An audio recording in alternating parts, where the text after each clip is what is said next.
Everything you need to know about Lasix. Are you ready?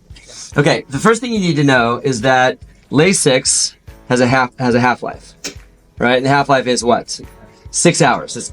That's how it got the name. Lasts 6. Lasix. That's how it got his name. So it's a 6-hour half-life. The second thing you need about Lasix is Lasix almost never, extremely rarely, does Lasix cause renal failure directly. Lasix can cause hypovolemia, which causes renal failure, which means that if the creatinine is going up and they're on Lasix, but they're not net negative, it's not the Lasix. It's something else. It could be the ATN, or it could be the drug, like injury, something like that. Okay, so the next thing you need to know about Lasix is where it works. Okay, so where does Lasix work? Where in the loop? Distal. But where in that distal loop? The thick portion. You're getting closer. No, right? Huh? I don't care about where in the tubule, right? What channel? In the lumen. Yeah. That's the key. That the Lasix gets into the lumen. It doesn't work from the blood side. It works from the luminal side, which means that it needs to be filtered. So if your GFR is low, less of the Lasix gets to where it needs to go. So what has to happen, and this is what usually happens, is the opposite of what should happen, which is patients on Lasix, creatinine goes up, people panic, stop the Lasix. When in reality, what you should do is increase the Lasix, because less of it's getting to its effective site, right? And if they have an ATN, right, the edema is causing worsening GFR because you have efferent arterial congestion, and you have afferent, you have some squeezing, and perinephric edema is compromising glomerular flow. So you have to decongest them. So the creatinine goes up, you got to give them more Lasix. Okay? So that's the important thing to know. Lasix causes hypovolemia. Now, sometimes you get interstitial nephritis, and that's a direct cause of Lasix, but in general, it's not the Lasix unless they're very hypovolemic. It's not nephrotoxic on its own. Right. So then to evaluate your dosing, what you need to do is then, what I usually do is, I usually do 40 times the creatinine. And I made that up. That's not like based on anything. The reason I made that up is because if you have a creatinine of 1, everybody pees with 40. Okay? But something you have to know about Lasix is that once you've saturated all the tubules, adding a higher dose doesn't increase your diuresis. Does that make sense? So if 40 makes me or you maximally diurese, and I give 80, it's going to give the same diuresis. I get 100, the same diuresis, 106, same diuresis. Okay? So almost everybody will pee with 40. But if I give 20, I'll miss like 20 or 30% of people with normal kidney function. And then if the creatinine goes from 1 to 2, that means the GFR cut in half, I'm going to double it. I should go exponential. And when the creatinine is 3, I should go to 160. But 160 is when you start to worry about ototoxicity. And you'll make your patients deaf. Now, ototoxicity is peak dose dependent. Okay? So what I'll do is, when I'm determining whether it's the right dose, is first start with guessing based on the creatinine. But that's not enough. Like, you have to actually look at the I's and O's.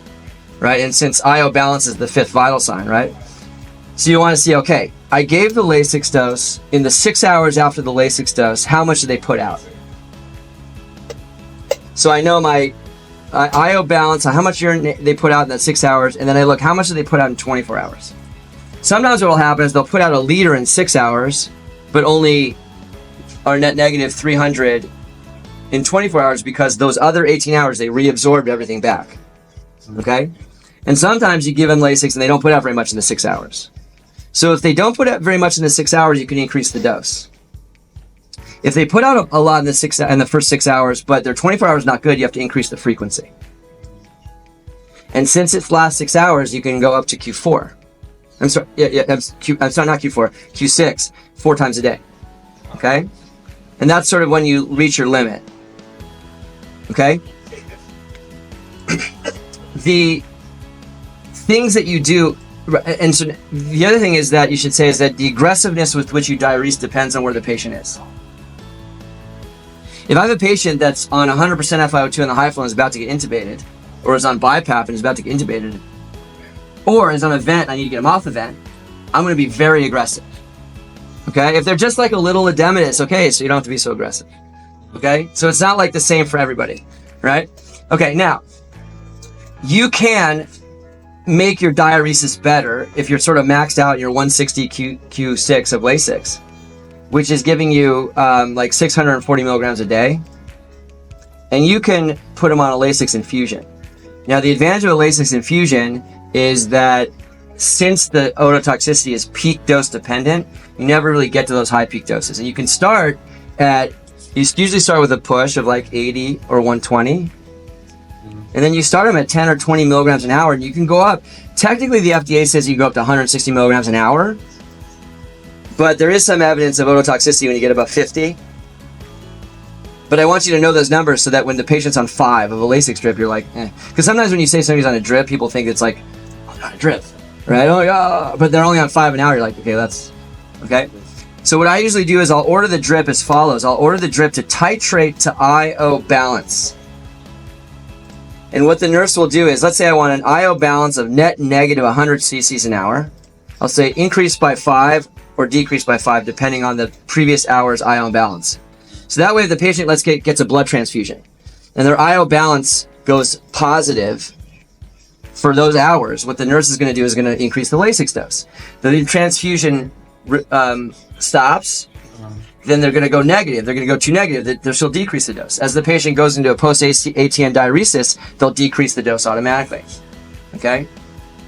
So you get them on a Lasix strip, and they're still having trouble with their 24-hour balance. Then you can add a thiazide diuretic because of the distal reabsorption. Okay? And then once you're on a Lasix strip at like 50 an hour, and you're on a thiazide, like metolazone or something, and you're still not getting out what you need, you're done. Then it's time for ultrafiltration. Okay? And like we said before, I think that I will diurese until I start to see a little bit of a creeping up of the bicarb and the BUN, and then I'll stop.